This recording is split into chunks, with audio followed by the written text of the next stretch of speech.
పుట్టమట్టే పరమేశ్వరుడి రూపమవుతుంది. వెదురు కర్రలే ఆలయానికి ఆధారమవుతాయి. అడవి వనమూలికలు ఆభరణాలవుతాయి. పూలు, పప్పు ధాన్యాలు పూజా సామగ్రిగా మారుతాయి. ఇలా ప్రకృతినే పూజా మందిరంగా మార్చుకుని స్థిరాల్ రాజాను కొలుస్తారు ఉమ్మడి ఆదిలాబాద్ జిల్లా ఏజెన్సీ ప్రాంతాల్లో ఆదివాసీలు. సాంప్రదాయ పాటలు, లయబద్ధ నృత్యాలతో నాగపంచమి తర్వాత 2 రోజుల పాటు ఈ వేడుక సాగుతుంది. తెలంగాణ బొడ్డెమ్మను గుర్తు చేసేలా కనిపించిన ఆదివాసీల ఆచార ప్రపంచంలో స్థిరాల్కు ఒక ప్రత్యేక స్థానం ఉంది.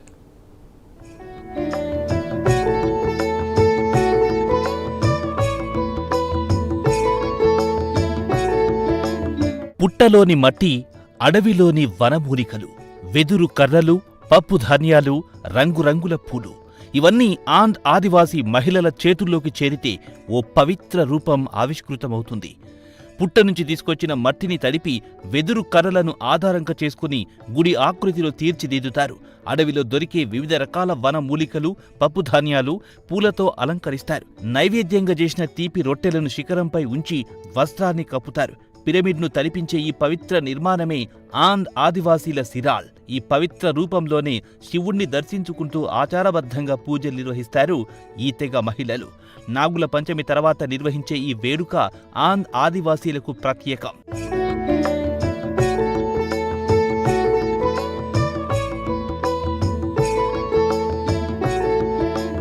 సిరాల్ రాజా ముందు వెలిగే ప్రతి దీపం వెనక ఓ కోరిక, సమర్పించే ప్రతి నైవేద్యం వెనక ఓ నమ్మకం ఉంటుంది. ముఖ్యంగా సంతానం కోరుకునే ఆదివాసీ మహిళలకు ఈ పండుగ ఎంతో ప్రత్యేకం. పిల్లలు కలగాలని సిరాల్ రాజాకు మొక్కుకొని నోములు నోచుకుంటారు. తమ ఆచార విశ్వాసం ప్రకారం సిరాల్ను కొలిస్తే సంతాన భాగ్యం కలుగుతుందని భావిస్తారు. కోరిక నెరవేరి ఇంటా చిన్నారి అడుగు పెడితే మరుసటి సిరాల్ వేడుకలో మొక్కు తీర్చుకుంటారు. సిరాల్ రాజాను తయారు చేసి పూజించి బంధువులు, గ్రామస్తులకు భోజనాలు పెట్టి తమ ఆనందాన్ని అందరితో పంచుకుంటారు. అందుకే ఇక్కడ సిరాల్ ఓ దేవత రూపమే కాదు, మాతృత్వాన్ని కోరుకునే మహిళల ఆశలకు ఆధ్యాత్మిక ఆసరా.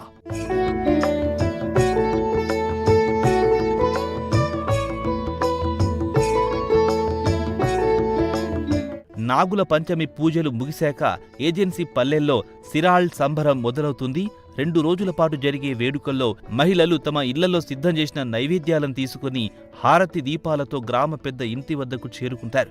అక్కడ కొలువుదీరిన సిరాల్ రాజాకు ప్రత్యేక పూజలు సమర్పిస్తారు. ఆ తర్వాత భక్తి కాస్త పాటగా మారుతుంది. పాటకు అడుగు జత కలుస్తుంది. సిరాల్ రాజాను మధ్యలో ఉంచి మహిళలంతా వలయంగా తిరుగుతూ సాంప్రదాయ గీతాలు ఆలపిస్తూ నృత్యాలు చేస్తారు. మట్టితో రూపాన్ని తయారు చేయడం, పూలతో అలంకరించడం, మహిళలు చుట్టూ చేరి పాటలు, నృత్యాలతో ఆరాధించడం చూస్తే తెలంగాణ బొడ్డెమ్మ పండుగను తలపిస్తుంది. అందరు మహిళలు కలిసి అడవికి వెళ్ళి పుట్ట నుంచి మట్టి తీసుకొస్తాము. మట్టి తీసుకువచ్చి మన హనుమాన్ టెంపుల్ దగ్గర పెడతాము. అందరు మహిళలు కలిసి హనుమాన్ దగ్గర టెంపుల్ దగ్గర పెట్టి ఒక మట్టిని ఒక విగ్రహం తయారు చేస్తాము. విగ్రహం తయారు చేసి దాన్ని పూజ చేసి పటేల్ వాళ్ళ ఇంటికి తీసుకుపోతాము. పటేల్ వాళ్ళ ఇంటికి తీసుకుపోయి ఆడ పెట్టి కొంచెం పాటలు పాడి ఆడి మళ్ళా టెంపుల్ దగ్గర తీసుకువస్తాము. టెంపుల్ దగ్గర తీసుకువచ్చి మళ్ళా దినమంతా పాటలు పాడి ఆడుకుంటా పాడుకుంటా సాయంత్రం వరకు ఆడుకుంటాము. పటేల్ వాళ్ళ ఇంటికి పోయి ఆడ ఆడుకొని మళ్ళీ టెంపుల్ దగ్గర తీసుకొచ్చి ఈడ కూడా ఆడుకుంటాము.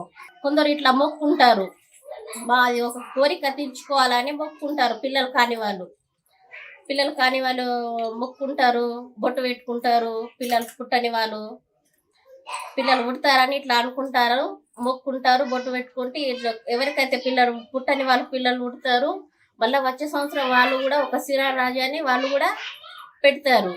ఇది ఒక ఆదివాసీ ఆచారం. 2 రోజుల ఆరాధనకు సాయంత్రం వేళ వీడ్కోలు పలుకుతారు. పాటలు, నృత్యాల మధ్య సిరాల్ రాజాను గ్రామ పొలిమేరల్లోని చెరువు లేదా వాగు వద్దకు తీసుకెళ్లి నిమజ్జనం చేస్తారు. పుట్టమట్టిలో పురుడు పోసుకున్న రూపం పూలు, వనమూలికలతో పూజలందుకొని చివరికి ప్రకృతిలోనే కలిసిపోతుంది. మట్టిలో ఆవిర్భావం, మనస్సులో ఆరాధన, పాటల్లో పరంపర, అడుగుల్లో ఆనందం, చివరకు నీటిలో నిమజ్జనం. ఇదే సిరాల్ రాజా పండుగలో కనిపించే జీవన చక్రం. కాలం మారుతున్న పూర్వీకుల నుంచి అందిన ఆచారాన్ని పదిలంగా మోస్తూ ప్రతి నాగుల పంచమి తర్వాత తమ పాటల్లో, పూజల్లో, నృత్యాల్లో మళ్లీ ప్రాణం పోస్తున్నారు ఉమ్మడి ఆదిలాబాద్ ఏజెన్సీ ప్రాంతాల్లోని ఆదివాసీలు.